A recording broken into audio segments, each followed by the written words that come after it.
अस्सलाम वालेकुम dear friends, कैसे हैं आप सब लोग। उम्मीद है कि आप सब खैरियत से होंगे। तो केमिस्ट्री के सेशन में आपको फिर से वेलकम करते हैं और आज इस सेशन में हम जानेंगे साल्ट्स के बारे में।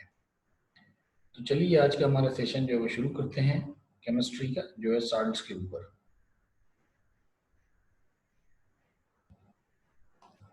तो जैसे आपको पता है, अगर आपने दो सेशंस देखे हुए हैं जो एसिड्स एंड बेसिस के ऊपर हमने ऑलरेडी किए हुए हैं, तो उसमें भी हम इस बात का जिक्र कर चुके हैं कि साल्ट्स बेसिकली जो है वो बनते हैं एसिड्स और बेसिस से। यानी जब एसिड्स एंड बेसिस जो हैं वो आपस में जब रिएक्ट करते हैं तो उनके बाद न्यूट्रलाइजेशन का प्रोसेस होता है, जिससे ये साल्ट्स बन रहे होते हैं, फॉर्म हो रहे होते हैं।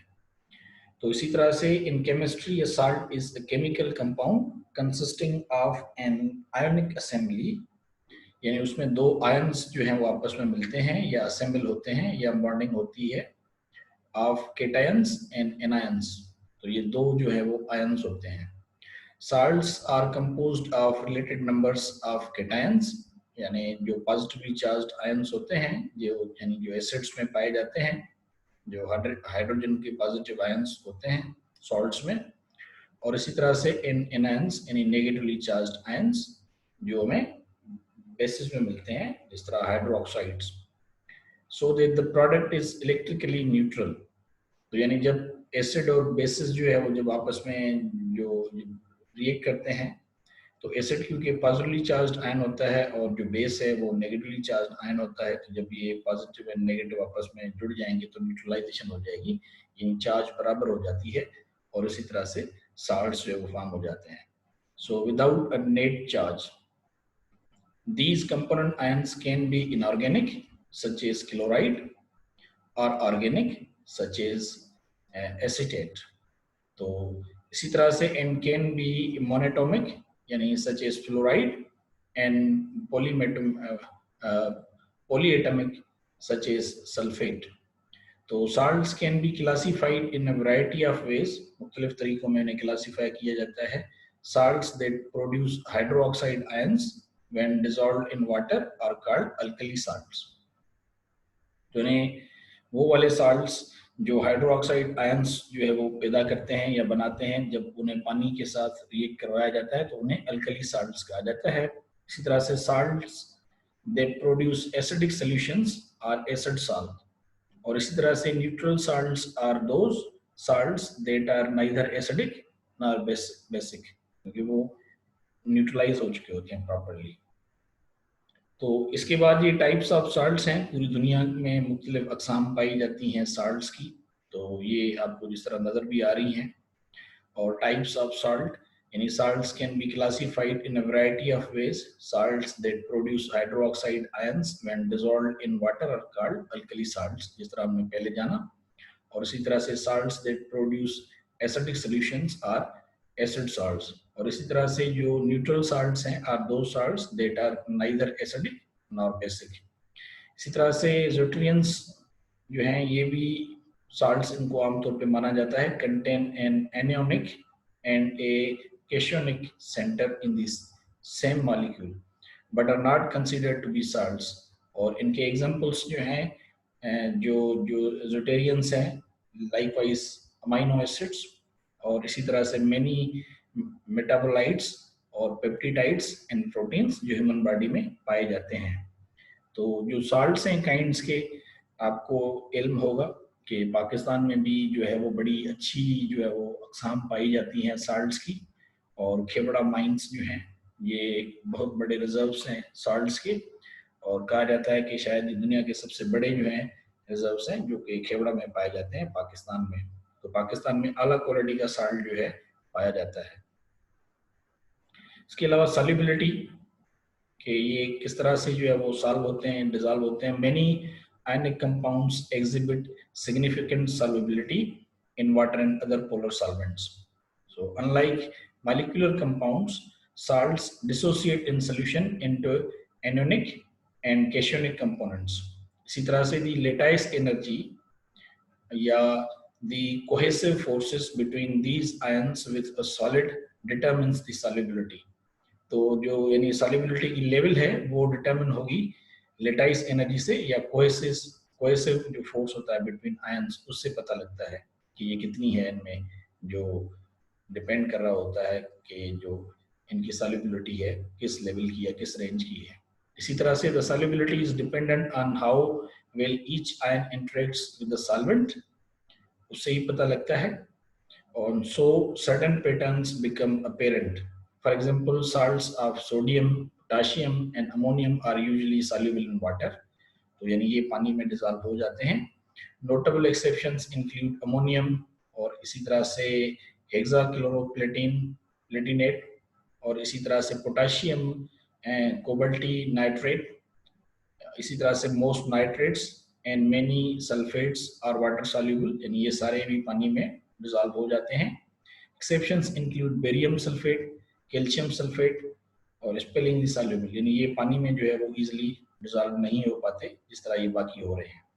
So and lead sulphate very, क्योंकि इनका ये है कि ऑलरेडी वो न्यूट्रलाइज में होते हैं, यानी पार्शली वो जो है वो यानी ये जो उसमें नेगेटिव एंड पॉजिटिव चार्ज है वो इक्वल हो रही है। So pairing leads to high lattice energies.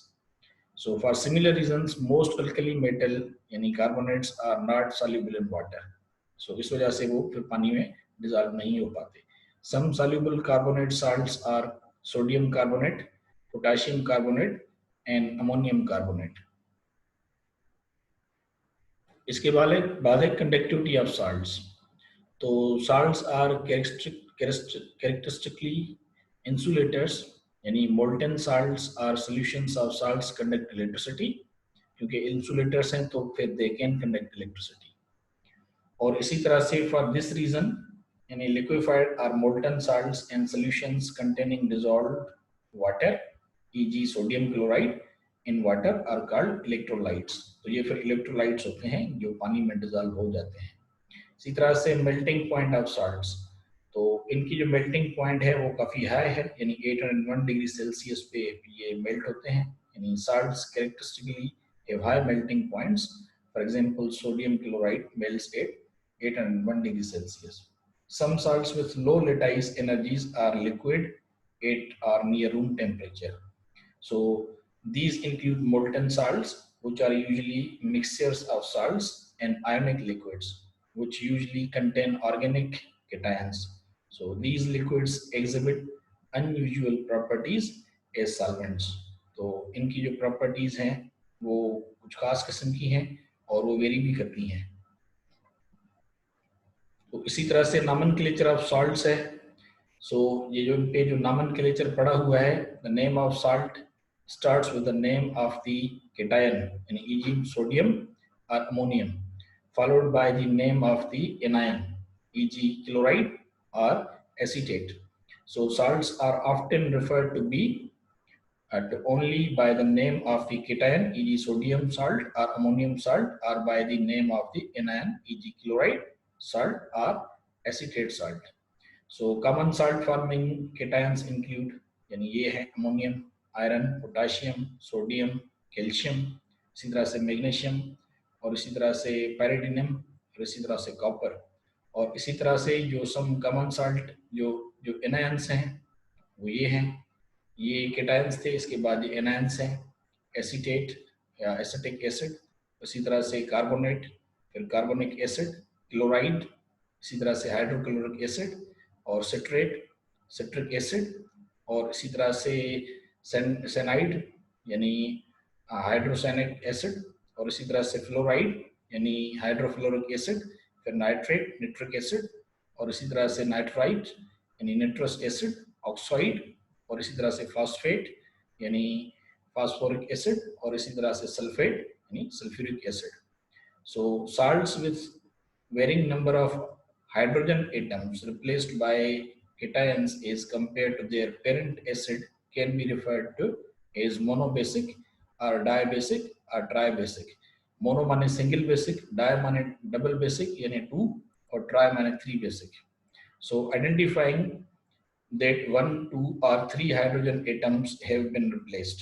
तो इसका मतलब ये है कि 1, 2 या 3 जो एटम्स हैं हाइड्रोजन के वो रिप्लेस हुए हैं, इसीलिए हम इन्हें कहते हैं मोनोबेसिक और डायबेसिक और ट्राइबेसिक। तो इसी तरह से Polybasic salts refer to those with more than one hydrogen atom replaced. और इनके एग्जांपल्स जो हैं, जिस तरह से ये सोडियम फास्फेट आप देख रहे हैं मोनोबेसिक, आगे इसका फार्मूला, इसी तरह से सोडियम फास्फेट डायबेसिक, और इसी तरह से सोडियम फास्फेट ट्राइबेसिक। तो ये नॉमेनक्लेचर ऑफ साल्ट्स।